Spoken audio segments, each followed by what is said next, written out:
नमस्कार प्यारे बच्चों एवं स्नेहीजनों। हम लोग युग पुरुष कृष्ण कन्हैया की जन्माष्टमी मना चुके हैं। उनकी जन्म की खुशियों पर मेरा मन भी हुआ कि आपसे मैं कुछ चर्चा करूं। कृष्ण कशिश के केंद्र, कृष्ण का अर्थ ही होता है केंद्र, सेंटर ऑफ ग्रेविटेशन। कशिश का केंद्र, जहाँ हर कुछ अपने आप उसके पास खींचा चला। हर किसी को लगता है कृष्ण उसके ऐसे जगत गुरु का प्राकट्य सत्य उत्सव हम लोग मना चुके हैं। आज मैं सोचती हूँ कि उस कृष्ण को प्रेम करने वाले से तो पूरा संसार कृष्णमय है, सब लोग उनसे प्रेम करते हैं। वो पूर्ण पुरुष है। बचपन से ही 16 कलावतार कृष्ण बाल्यावस्था से ही अपने कलाओं को दिखाए हैं।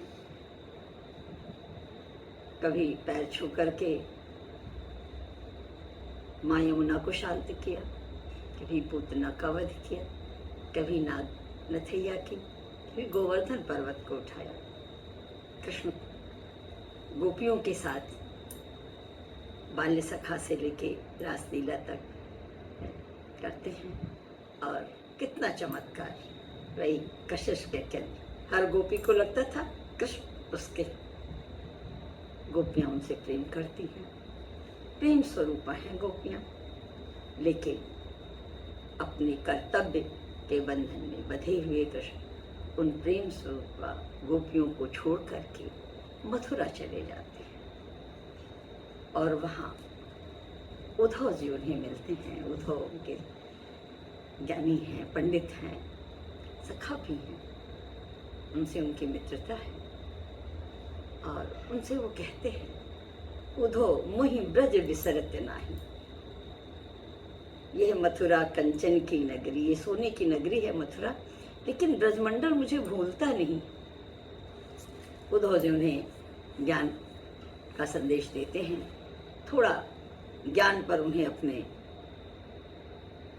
घमंड लगता है हुआ होगा, तभी तो कृष्ण ने उन्हें गोपियों के पास भेज दिया कि आप यही ज्ञान जाकर के हमारी गोपियों को देके आ जाइए, और वो अगर आपके ज्ञान को स्वीकार कर लेंगी तो मैं मान लूंगा। वहां से ज्ञान गरिमा से मंडित हो चलते हैं। वो जगन्नाथ दास रत्नाकर जी ने बहुत सुंदर वर्णन किया है। मैं चूंकि लेक्चरर के पद पर थी, इंटरमीडिएट में मैं उसे पढ़ा चुकी हूँ। मुझे वो प्रसंग बहुत पसंद है। ज्ञान के ऊपर प्रेम की विजय। ज्ञान के स्वरूप उद्धव जी और प्रेम की स्वरूपा गोपियां हैं। आज हम उसी पर आपसे चर्चा करेंगे। ज्ञान गरिमा से मंडित उद्धव जी चलते हैं। वो आते हैं मथुरा से गोकुल, और जब वो ब्रजगांव में आते हैं तो देखिए इनकी लेखनी क्या कहें, भेजे मन भावन के उद्धव के आवन की, सुधि ब्रज गावन में पावन जबै लगी, कहे रति नाकर गुवालिन की झौरी झौरी, दौरी दौरी नंद पौरी आवन तबै लगी। कहे रति नाकर गुवालिन की झौरी झौरी, दौरी दौरी नंद पौरी आवन सबे लगी। कि जब उद्धव जी आए हैं, धीरे धीरे ब्रज के गांव में खबर फैलती है, तो अपनी अपनी घर से दौड़ते हुए झौरी झौरी झुंड की झुंड गोपियां नंद पौरी बाबा नंद के दरवाजे पर आने लगती है। गत्यात्मक चित्रण और पूरा चित्रांकन, चित्र खींच रहे हैं। कितना सुंदर दृश्य है। उझकी उझकी पद कंजन के पंजन पर, पेखी पेखी पाती छाती छोहन सबे लगी। चित्र देखिए कि उझकी उझकी जब भीड़ होती है और सामने कुछ दिखाई देता है, दिखाई दे रहा है, उसे हम देखना चाहते हैं और हमसे लंबे लोग वहां हैं, नहीं देख पाते, तो क्या करते हैं, पंजों पे खड़े होकर अपनी लंबाई को थोड़ा बढ़ा देते हैं। तो उझक की उचक उचक के पद कंजन के, अपने कोमल कोमल कमल के समान पैरों के पंजन पे, पेखी पाती, देख देख के अपने पत्र को, पत्रवाहक को देख करके छाती छोहन छबे लगी। सबके हृदय में प्रेम भाव बढ़ रहा है, मानो कृष्ण ही आ गए। संदेशवाहक उद्धव को देख करके गोपियां कितनी प्रसन्न हैं। हमको लिख्यो है कहा, हमको लिख्यो है कहा, हमको लिख्यो है कहा, कहा न सबे लगी। पूरा एक समूह पात्रों को लेकर के रत्नाकर जी ने कितना सुंदर चित्र दिया है कि भेजे मन भावन के उद्धव के आवन की। हमारे मन भावन कृष्ण ने उद्धव को भेजा है। ये सुनकर के पूरे ब्रजमंडल के गांव से दौड़ती हुई गोपियां, झुंड की झुंड गोपियां बाबा नंद के दरवाजे पर आती हैं। झुंड की झुंडारी भीड़ हो गई और वो अपने पत्रवाहक, अपनी पाती को देखना चाहती हैं। तो उझक की पद कंचन के पंजन पर, अपने कमलवत चरणों के पंजों पर उचक उचक करके अपने पत्र को, अपने पत्रवाहक को देख रही हैं। छाती छोहन सबे लगी, उनकी छाती में छोह माने प्रेम के भाव उमड़ रहे हैं। और हमको लिख्यो है कहा, हमको लिख्यो है कहा, हमको लिख्यो है कहा, कहा न सबे लगी। प्रेम स्वरूपा गोपियां चारों तरफ से एक ही आवाज आ रही है। सारी गोपियां पूछ रही हैं, क्योंकि कहा ना कशिश के केंद्र हैं वो। सब सोचते थे कृष्ण मुझे सबसे ज्यादा मानते, कृष्ण मेरे हैं। तो हमको लिख्यो है कहा, मेरे लिए क्या संदेश भेजा है, मेरे लिए क्या संदेश भेजा है। चारों तरफ से ये आवाज आ रही है। प्रेम में विह्वल हैं गोपियां, अपने लिए, अपने उस सखा के संदेश को जान लेना चाहती हैं। लेकिन उद्धव तो ज्ञानी पंडित हैं। जब वो संदेश की जगह योग का संदेश देते हैं तो गोपियां बिल्कुल खड़ी सी रह जाती। क्योंकि आप अगर किसी चीज की अपेक्षा करते हैं और कुछ और परिणाम हो तो बिल्कुल आश्चर्य में भरी है। क्या कहते हैं उद्धव, चाहत जो सुबह संजोग श्याम सुंदर को, जोग के प्रयोग में यो तो विलस्यो रहो, कह रते ना कर सु अंतर्मुखी है ध्यान, मंजु ही ये कंज में, मंजु ही ये कंज जगी ज्योति में धस्यो रहो, ऐसी करो लीन आत्मा को परमात्मा में, जामे जड़ चेतन विकास विलस्यो रहो, मोह बस जोहत बिछोह जाए छोह, सो तो सब अंतर निरंतर बस्यो रहो। क्या कहते हैं कि तुम लोग मोह के वशीभूत हो करके जिसको सोच रही हो कि वियोग हो गया है, उनसे तो तुम्हारा वियोग हुआ ही नहीं है। सो तो सब अंतर, सबके हृदय में बसे हुए हैं। अचाहत जो स्ववश, अगर तुम अपने वश में चाहती हो तो योग साधना करो, अंतर्मुखी ध्यान करो, आंखें बंद करके अपने अंदर, अपने हृदय के अंदर उनकी ज्योति को, उनके प्रकाश को देखो। वो तो सबके हृदय में निरंतर निवास करते हैं, वो परम ब्रह्म है। तो जब वो योग साधना करने को कहते हैं उद्धव जी ब्रह्म और योग की ज्ञाता है। वो कहते हैं कि वो परब्रह्म परमात्मा है, योग करो, साधना करो, आंखें बंद करके उन्हें देखो, तो गोपियां बिल्कुल स्तब्ध सी रह जाती।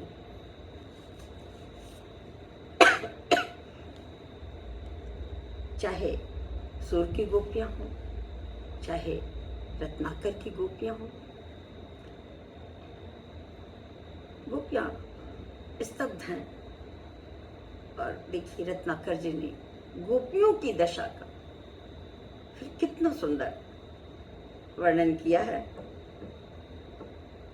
सुनी सुनी उद्धव की अकह कहानी कान, सुनी सुनी उद्धव की अकह कहानी कान, कोई था रानी को था नहीं थी रानी है।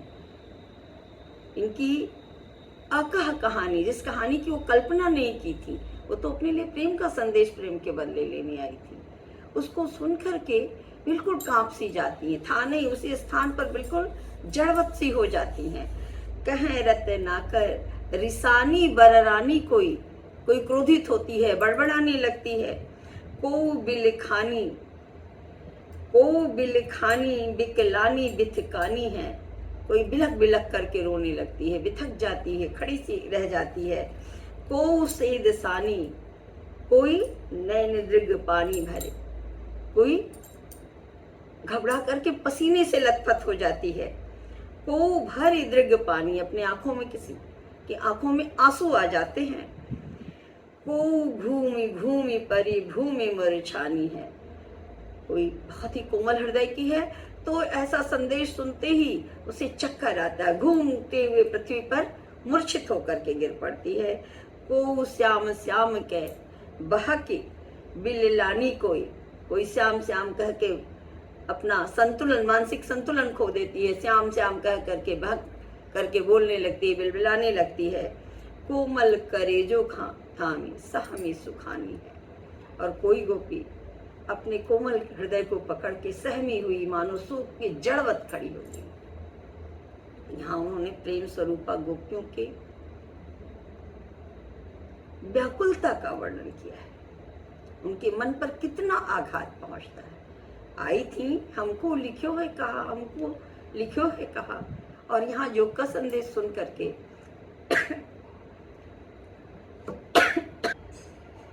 अब इस तरह उन्होंने समूह पात्र एक साथ, को बिलखानी, कोई रिसानी, कोई बरबरानी, समूह पात्र को लिया है। सारी गोपियां जो इकट्ठा थी, हमको लिखो है कहा, उन सारी गोपियों का एक साथ वर्णन कितना सुंदर उन्होंने पूरे चित्र को खींचा है, चित्रांकन किया है कि गोपियां ये संदेश सुन करके बिल्कुल आश्चर्य में हैं।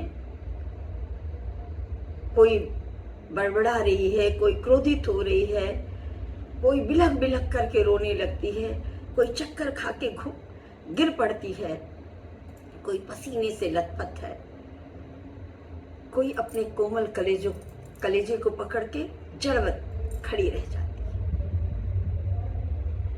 उसके बाद वो थोड़ा संभलती हैं, और जब संभलती हैं तब उद्धव जी को अपने प्रश्न के घेरे में खड़ी करती। कान दूत कह दो, कान दूत कह दो, ब्रह्म दूत हुए पधारे आप। कान दूत कह दो, ब्रह्म दूत हुए पधारे आप। थारे प्रण फेनन की मत ब्रजवारी की,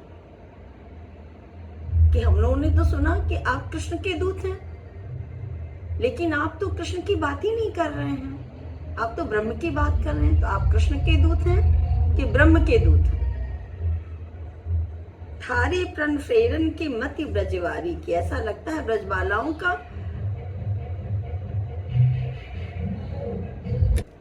गोपियां कहती हैं कि पर प्रीत रीति कह रत्नाकर, पर प्रीत रीति जानत ना, ठानत अनीति आनी प्रीति लय अनारी की। लेकिन आप प्रेम की रीति को नहीं जानते, आप तो अनाड़ी हैं।